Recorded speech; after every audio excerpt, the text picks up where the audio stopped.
Aba, talagang ginagalit mo ako, tindera ka. Ano bang gusto mo? Ha? Anong gusto mo? Itatapon ko yan. Sige, subukan mo nang makita mong hinahanap mo! Ay, natatakot ako. Ang tinatawag mo, ano bang gusto mo? Ang bastos niyo, ha? Anong gusto mo? Ipadampot kita rito? Bakit? Ipadampot kita? Kayo ang bastos! Tumigil ka nga, nilagyan mo lang na mainit na tubig yung kanin mo, no? Tapos sabihin mo, masarap na lugaw. Mahal ang pagbili ko nito. Lakay, balon ko sinungaling. Bakit? Kasi sa sinto? Nanay mo palang bungangera. Anyway, good luck. Good luck. Ano, ayan na. Sige, tinta na kayo ng mga...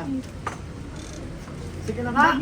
Dalawin gamit mo! Talagang dadalhin ko at baka mawala dyan sa inyo! Pasensya na po, Mrs. Jacinto. Ang bastos to! Bastos na naman kayo sa akin.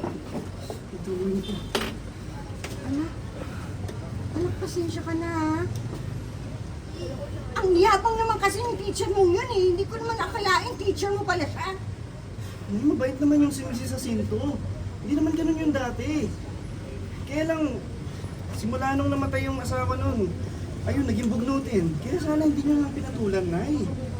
Anak, pasensya ka na. Sana lang, huwag kanyang pag-initan sa school. Hindi naman yung siguro, Nay.